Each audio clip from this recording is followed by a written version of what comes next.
누가복음 8장 49절에서 56절 말씀, 우리 마음을 집중하시고 함께 읽어보겠습니다. 아직 말씀하실 때에 회당장의 집에서 사람이 와서 말하되 당신의 딸이 죽었나이다. 선생님을 더 괴롭게 하지 마소서 하거늘 예수께서 들으시고 이르시되 두려워하지 말고 믿기만 하라. 그리하면 딸이 구원을 얻으리라 하시고 그 집에 이르러 베드로와 요한과 야고보와 아이의 부모 외에는 함께 들어가기를 허락하지 아니하시니라. 모든 사람이 아이를 위해 울며 통곡하매 예수께서 이르시되 울지 말라. 죽은 것이 아니라 잔다 하시니 그들이 그 죽은 것을 아는 고로 비웃더라.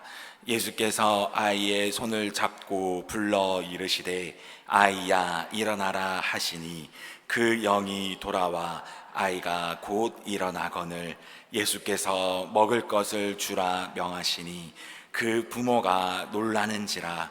예수께서 경고하사 이 일을 아무에게도 말하지 말라 하시니라. 아멘. 오늘 함께 은혜 나누실 말씀의 제목은 절망에서 이기는 방법, 절망에서 이기는 방법이라는 제목을 가지고 함께 우리 은혜 나누도록 하겠습니다. 2016년 개봉이 되었던 영화 한 편을 좀 소개를 드리면서 설교를 시작해 보려고 합니다. 이 영화의 내용은 실화입니다. 아마 보신 분들이 많으실 것 같습니다. 내용은 이렇습니다. 2010년 8월 6일 칠레 산호세 광산이 무너지게 됩니다. 그래서 이 광산이 무너져서 33인의 광부가 매몰이 되는 사건이 일어납니다. 당시 광부의 33인들은 700m의 깊이 그리고 32도의 날씨와 습도 95도의 최악의 상황이 그들 앞에 놓이게 되는 안타까운 사건이 일어나게 됩니다. 그래서 당시에 칠레 정부와 많은 사람들이 이들을 구하게 되는 이야기를 영화에 담은 이야기가 전개가 됩니다. 반대로 이제 갇혀 있던 이 33일이 약 69일 동안 그 안에서 희망을 서서히 잃어가지만 그래도 할 수 있다라는 마음으로 끝까지 버티는 이야기가 그 영화 안에 또 고스란히 이제 들어있는 이야기를 보게 되었습니다. 이 영화의 제목은 33이라고 하는 영화입니다. 땅속에 매몰이 된 이 33일의 광부들이 시간이 갈수록 영화에서 절망적인 상황을 그리게 됩니다. 이 33인의 절망적인 상황을 보면서 이들은 이제 우리는 끝장났다, 이제 우리는 끝이다 라는 이야기, 그리고 우리가 이제 우리에게는 희망이 없다라고 이야기할 때쯤 영화의 주인공이었던 마리오라고 하는 인물이 그들의 리더가 됩니다. 그래서 그들에게 우리는 끝까지 살 수 있습니다, 우리는 끝까지 희망을 놓으면 안 됩니다 라는 이야기를 하면서 이들 33명에게 희망을 주게 됩니다. 그래서 그들이 당시에 가지고 있었던 음식은 4인분의 음식만 가지고 있었는데 이 4인분의 음식으로 나누어서 69일을 끝까지 버티게 되었습니다. 그리고 밖에서는 위험을 감수하며 드릴로 땅을 뚫게 되고 무너질 가능성이 굉장히 많았음에도 불구하고 낮은 가능성을 믿고 구조한 결과 이 69일 뒤에 단 한 명도 죽은 자가 없이 구조가 되었다라는 이야기를 이 33회 영화에서 보여주고 있습니다. 이 영화가 이야기하는 것은 조금의 희망을 믿고 그것을 기대하면서 또 끝까지 노력을 한다면 우리는 그 희망을 걸고 함께 할 수 있습니다 라는 이야기를 우리들에게 이 영화를 통해서 이야기하고 있습니다. 사실 이 이야기뿐만이 아니라 우리의 삶에서도요, 이 33이라는 영화가 아니더라도 이런 희망을 주는 류의 이야기, 소설, 영화가 참 많이 있는 것을 우리 삶을 통해서 우리가 볼 수 있습니다. 이 희망을 가진다라고 한다면, 희망이 조금이라고 있다면 우리는 그 희망에 모든 것을 걸겠다. 이 1%의 희망이라도 우리가 이 1%의 희망을 가지고 살아가겠습니다. 살아가야 됩니다. 라는 그런 이야기들이 말이죠. 그런데 이 이야기를 반대로 생각하게 된다면, 이 절제절명의 일 가운데 이 자그마한 희망을 가졌지만 그 희망대로 되지 않고 이 절망이 엄습했을 때에 그 절망이 우리를 더욱 가망 없게 만들어 버린다는 것을 생각해 볼 수 있습니다. 우리가 생각하는 이 희망이란 희망은 온데간데 없고, 이 희망을 뛰어넘는 최악의 절망만이 남아있는 이 안타까운 상황, 우리가 이것을 또 한번 생각해 볼 수 있습니다. 성도님 여러분들은 혹시 이런 희망이 있었음에도 불구하고 이 희망을 뛰어넘는 최악의 상황, 절대 와서는 안 될 그 최악의 상황을 한번 경험해 보신 적 있으십니까? 경험해 보셨다고 한다면 이런 상황에서 어떤 생각과 어떤 마음을 가지셨습니까? 그리고 어떤 행동으로 그 절제절명의 절망 가운데에서 이 어려움을 무마해 보셨습니까? 인간이 생각할 수 있는 모든 희망을 뛰어넘는 절망, 최악의 절망의 길을 걸을 때에 인간이 생각하고 행동하는 이 어쩌면 너무나도 솔직한 모습들, 오늘 이 본문은요, 이 관점에서 보게 된다면 우리들에게 참 많은 이야기를 우리들에게 이야기하고 있습니다. 49절과 50절에서부터 이제 오늘 이 본문은 시작이 되는데요. 49절입니다. 아직 말씀하실 때 회장당의 집에서 사람이 와서 말하되 당신의 딸이 죽었나이다. 선생님을 더 괴롭게 하지 마소서 하거늘 예수께서 들으시고 이르시되 두려워하지 말고 믿기만 하라. 그리하면 딸이 구원을 얻으리라 하시고 라고 본문의 말씀은 시작이 됩니다. 예수님께서 말씀을 전하고 계실 때에 회장당의 집에서 사람이 한 사람 나오게 됩니다. 그리고 이 말씀을 전하고 있는 예수님 앞에 회장당과 예수님께 이런 이야기를 하게 됩니다. 회장당님, 당신의 딸이 지금 죽었습니다. 예수님의 말씀을 듣고 있던 이 회장당의 딸은 말씀을 듣고 있기 전부터 아마 조금씩 아팠지만, 회장당은 이 말씀을 들으면서 조금씩 나아지겠지, 괜찮아지겠지, 말씀을 듣고 예배를 드리고 나면 이 내가 사랑하는 딸이 회복이 되겠지 라는 마음으로 아마 예배를 드렸을 것입니다. 그런데 그 희망과는 반대로 이 아이는 아픈 것이 죽음으로 연결이 된 것이죠. 그리고 이 종은 그 다음 말로 이 모든 상황을 한마디로 이야기하게 됩니다. 선생님을 더 괴롭게 하지 마소서라고 이야기를 합니다. 이 이야기를 우리가 그냥 보게 되면 이 웬 생뚱맞는 말을 종이 하고 있지라는 이야기를 우리가 생각해 볼 수 있는데요. 우리가 이 말을 원어로 살펴보게 되면 조금 더 우리가 좀 깊게 알 수 있습니다. 선생님을 괴롭게 하지 마소서라는 이 원어는 스쿨로라는 단어를 사용을 하게 됩니다. 이 단어의 의미를 살펴보면요, 지치게 하다, 수고하다라는 의미를 가지고 있습니다. 즉 원어 그대로 직역을 하게 되면 이런 말이 됩니다. 더 이상 딸 아이에 대해 수고하지 않으셔도 됩니다. 모든 상황은 끝났습니다.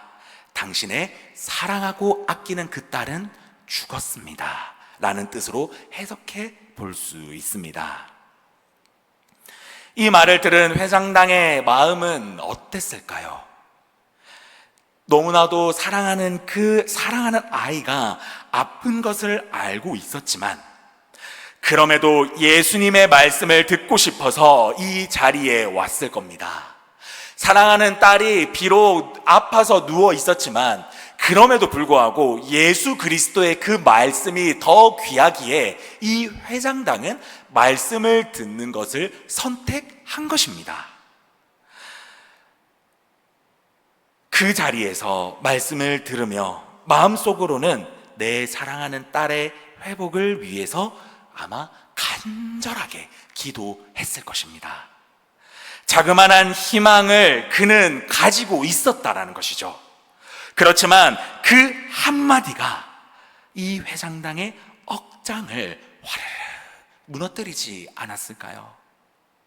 평생 사랑하는 딸의 죽음도 슬픈데 그 딸의 마지막 순간까지 함께하지 못한 그 상황, 그 억장이 무너지는 상황, 그리고 아이러니하게도 이 회장당은 예배를 드리던 중 그 소식을 들었으니 또 한편으로는 왜 하나님께서는 내가 하나님 앞에 예배를 드리고 있는데 우리 아이를 회복시켜주지 않았을까라는 그 분노의 마음도 이 회장당의 마음에 있었지 않았을까요?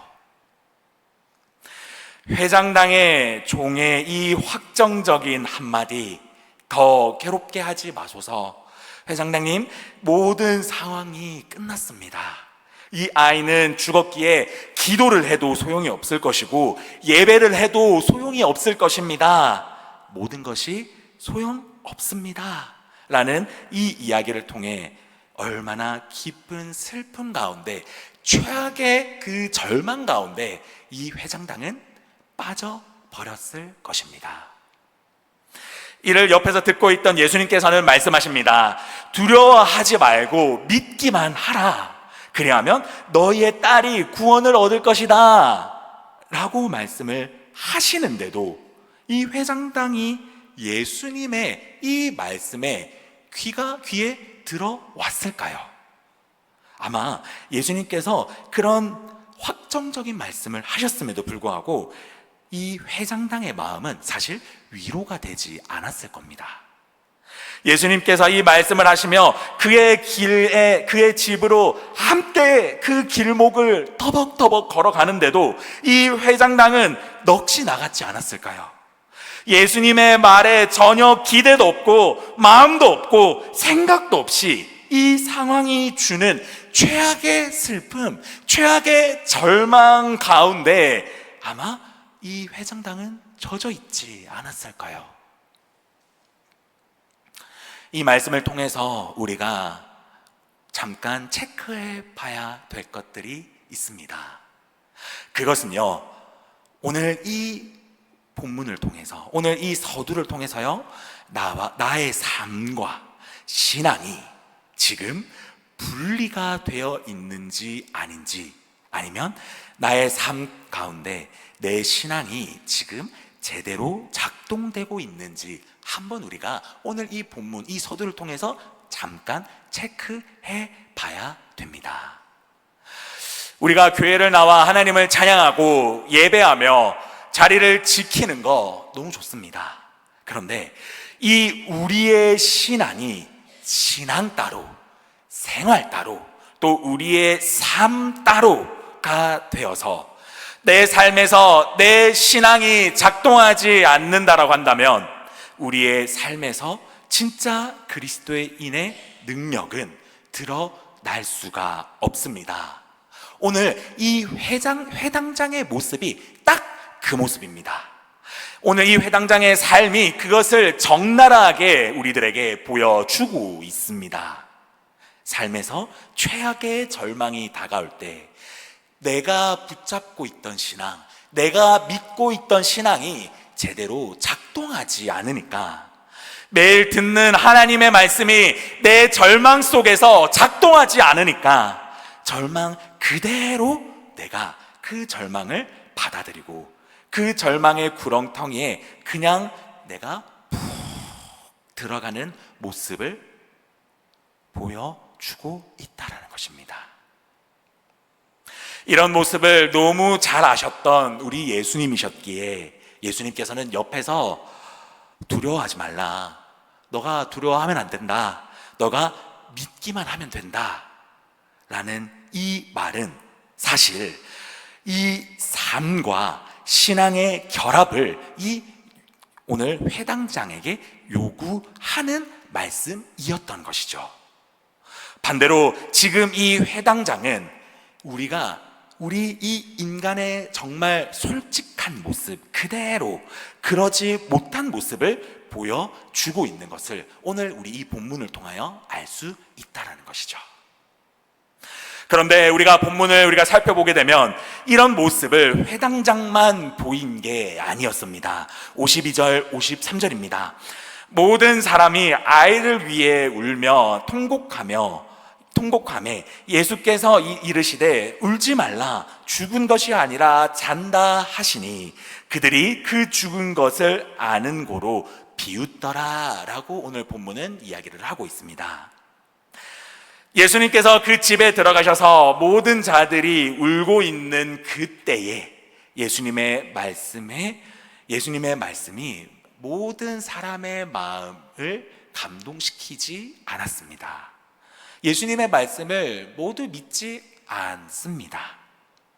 어쩌면 옆에 있던 이 회당장도 믿지 않았을 거고, 정말 어쩌면 옆에 함께 따라왔었던 제자들도 이런 상황을 보면서 예수님, 아무리 예수님께서 많은 기적들을 행하였지만 예수님, 이 상황, 아까 방금 종이 말했던 이 상황, 주님 끝이지 않을까요? 라는 그 마음도 제자들도 아마 가지고 있지 않았을까요? 이만큼 이 절망이라고 하는 힘은 한 사람을 쉽게 무너뜨릴 수 있고, 또 그뿐만이 아니라 주님을 따라가겠다라고 하는 사람들조차도 이 절망이라는 힘 앞에서, 이 절망이라고 하는 구렁텅이 앞에서 전혀 힘을 쓰지 못하는 모습들을 오늘 이 본문에서는 우리들에게 이야기하고 있습니다. 왜 이들이 이런 모습들이었을까요? 이 모습들이 삶 안에서 신앙이 제대로 작동되지 않았기 때문입니다. 다른 말로 하면 우리의 믿음이 삶으로까지 연결이 되지 않았기 때문에 삶에서 하나님의 역사하심을 믿지 않으니까 이들이 옆에 예수님의 말씀을 하시더라도 이들 마음 가운데에서는, 이들이 실제 삶에서는 이 말씀이 제대로 작동되지 않았다라는 것이죠. 예수님은 이 회당장의 집에 들어가 그의 딸 아이의 손을 잡고 죽었던 딸의 다시 살아나는 놀라운 기적들을 이들에게 보여주십니다. 그런데요, 이 딸아이가 살아나는 것이 사실 오늘 본문에서는 중요한 이야기가 아닙니다. 이 기적을 통해서, 이 놀라운 일을 통해서 예수님은요, 이 회당장에게, 그리고 그 많은 자리에 모여있던 많은 자들에게, 그리고 오늘 이 본문을 묵상하는 저와 오늘 우리 모든 성도님들에게 예수님은 너무나도 중요하게 말씀하시는 메시지가 있습니다. 세상 사람들이 가지고 있지 않은 이 신앙인들이 가지고 있는 힘이 있습니다. 그것은요, 내 삶에 절망이 찾아오고, 내 삶에 내가 생각지 못한 슬픔이 찾아오고, 말로 형용할 수 없는 너무나도 어려운 그 어려움이 찾아와도 그것을 이겨낼 수 있는 힘이 우리 신앙인들에게는 있습니다. 그것은 바로 예수님의 말씀과 같이 이런 어려움이 찾아오더라도 두려워하지 말고 예수님을 믿고 예수님을 신뢰해야 되는 그 믿음을 우리들에게 허락하신 줄 믿습니다. 세상은요, 우리의 이 믿음에 대해서 우리가 예수님께서 말씀하신 두려워하지 말고 그저 믿기만 해라 라는 이 말에 세상은 아마 이렇게 이야기할 겁니다. 야, 그게 얼마나 추상적이고 그 이야기가 얼마나 눈에 보이지 않는 헛된 말인 줄 아니? 야, 그 믿기만 해라는 것이 아무것도 우리들에게 증명되지 않는데 너가 그것에 대해서 어떻게 희망으로 가질 수 있니? 라고 세상은 우리들에게 이야기할 수 있다라는 것이죠. 그렇지만 주님은 이 믿음이 절대 헛된 희망이 아님을, 주님은 이 믿음이 절대 헛된 믿음이 아님을 오늘 이 본문을 통해서요, 이 아이를 살려주시는 것을 통해서요, 예수님께서는 증명해 보이셨다라는 것입니다. 그리고 말씀하십니다. 예수님은 우리가 가져야 할 희망, 우리가 가져야 될 믿음, 우리가 신앙인이라고 한다면 가져야 될 그 힘은 어디서 나오느냐? 그것은 다른 것이 아니라 바로 그 희망 그 자체이시고 산 소망이시며 절망을 이길 수 있는, 그리고 절망을 역전할 수 있는 힘, 그 유일한 힘이 바로 다름이 아니라 예수 그리스도이심을 오늘 본문을 통해서 이 회장단과 그리고 많은 제자들 앞에 오늘, 그리고 우리가 이 본문을 묵상하는 저와 우리 성도님들에게도 예수님께서는 확실하고 정확하게 말씀하시고 계십니다. 우리 사랑하는 고항교회 성도님 여러분, 우리의 믿음의 상태를 알 수 있는 방법이 있습니다. 그것이 무엇이냐면요, 우리가 평온하게 신앙생활하고 평온하게 하루를 보내며 평온하게 교회 생활을 할 때는요, 우리의 믿음을 사실 잘 알 수 없습니다.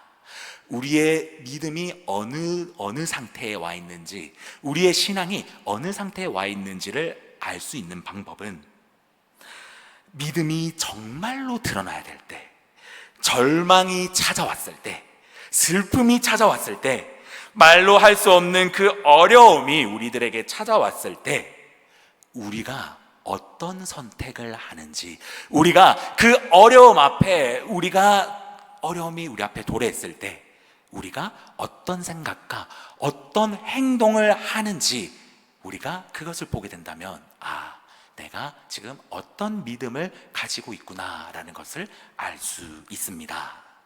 반대로요, 그 절망이 찾아왔을 때, 그 절망 앞에 나의 마음을 절망에 두는 것이 아니라 그때 우리의 믿음이 하나님 앞에 우리가 상달될 수 있다고 한다면 그 믿음이 진짜 우리의 믿음인 것을 우리가 알 수 있는 것이죠. 성도님들은 지금 각자의 삶에서 우리가 어려움이 찾아올 때, 또 괴로움이 찾아올 때, 말로 할 수 없는 그 형용한 어려움이 찾아올 때 우리 성도님들은 어떤 믿음의 선택들을 하시고 계십니까? 그리고 그 선택에 내 믿음과 지금 연결이 되시고 계십니까? 내 신앙이 작동하고 계십니까? 아니면 내 신앙 따로, 내 삶 따로 혹시 작동하지 않으시는 여러분들의 삶이 있지는 않으십니까? 주님은 오늘 이 본문을 통해서 그리스도인들이 절망한 가운데에서 이겨낼 수 있는 그 힘, 바로 그 예수님께서 말씀하신 두려워하지 말라, 나만 믿으라 라는 그 말씀을 오늘 우리가 믿고 또 우리의 마음판에 새겨야 될 줄 믿습니다. 우리가 주님을 의지할 때, 주님을 신뢰할 때 어떠한 절망과 어려움이 다가오더라도 일어설 수 있는 힘을 우리에게 오늘 주실 것이라는 그 강력한 말씀이 바로 오늘 이 본문 전체의 말씀인 줄 믿으시기 바랍니다. 우리가 이것을 믿고 기억하며 우리의 삶을 살아갈 때, 우리가 어려움이 도래했을 때, 우리의 삶이 정말 절망의 구렁텅이에 빠졌을 때 오늘 이 본문의 말씀은 우리들에게 믿음으로 다가오는 줄 믿으시기 바랍니다. 우리가 그 믿음이 우리의 삶에서 작동되어야 됩니다. 오늘 이 예배 말씀으로 작동되고 그저 우리가 저 문을 나아갈 때 저 문을 나가며 말씀도 우리의 귀에서 흘러내리고 끝나는 것이 아니라 이 말씀이 우리의 삶에서 작동되기를, 이 우리의 말씀이 우리의 삶에서 믿음으로 다가오기를 우리가 간절히 구하는 그 마음을 오늘 우리가 이 예배 가운데 우리가 결단하고 이 마음을 우리가 구하는 저와 우리 모든 성도님들이 되어야 될 줄 믿습니다. 주님은 오늘 이 본문을 통해서요, 우리가 두려워하지 말고 믿기만 하라, 이 말씀을 통해 우리가 나의 삶과 신앙을 제대로 연합할 수 있다고 한다면 우리에게 이 두려움이 다가오고 어려움이 다가온다 하여도 우리는 이 본문의 말씀과 또 우리가 이런 고백을 하나님 앞에 어려움이 찾아오더라도 또 괴로움이 찾아오더라도 또 절망이 찾아오더라도 우리들에게 하나님 앞에 우리가 고백할 수 있습니다. 우리 시편 42편 11절 말씀인데요, 이 말씀 오늘 너무 중요한 말씀이라서 우리가 오늘 함께 좀 봉독해 보도록 하겠습니다. 우리 함께 봉독하시겠습니다. 내 영혼아, 내가 어찌하여 낙심하며 어찌하여 내 속에서 불안해하는가. 너는 하나님께 소망을 두라. 나는 그가 나타나 도우심으로 말미암아 내 하나님을 여전히 찬송하리로다. 아멘. 우리 성도님 여러분, 기억하시기 바랍니다. 내 영혼이 두려워 어찌할 바를 모를 때에, 내 영혼이 낙심이 되어 도저히 불안감이 아니고서야 해결될 수 없을 그 어려움에 처해져 있더라도 우리는 세상에 소망을 두는 것이 아니라 너는 하나님께 소망을 두라.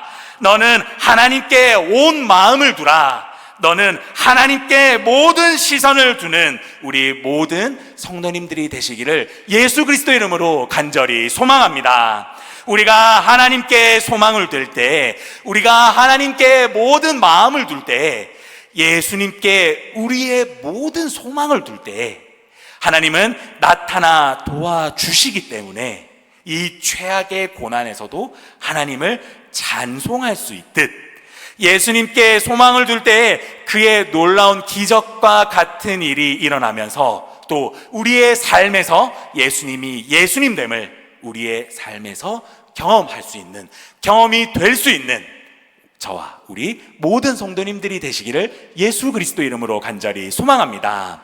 내 삶과 내 신앙이 어우러지는 삶, 그 삶에서 비로소 주님의 능력과 주님의 은혜와 또 하나님께 소망을 둘 수 있는 그리스도인의 삶이다라는 것을 오늘 본문은요, 우리들에게 이야기하고 있습니다. 말씀을 마무리하도록 하겠습니다. 절망이 빠지기 전에만 하나님을 구하다가 막상 절망이 와서는 세상의 기준과 세상의 방법으로 사는 삶을 선택하시지 마시고, 절망의 한가운데 빠지더라도 다시 털고 일어날 수 있는 힘, 그것은 바로 하나님께 소망을 두는, 예수님께 여전히 의지할 줄 아는 그런 믿음을 오늘 우리가 오늘 이 예배 가운데 구하셔서 다시 우리의 삶에서 이전과는 다른 믿음을 구하며 또 그 믿음으로 성장하며 하루하루 그 믿음 가운데 살아가여서 하나님께서 우리를 주목하는 삶, 여전히 우리가 어려움에 있더라도, 여전히 우리가 절망 가운데 있더라도 나는 여전히 하나님을 찬송하리로다 라고 하나님 앞에 당당하게 고백할 수 있는 그런 그리스도인의 삶을 사는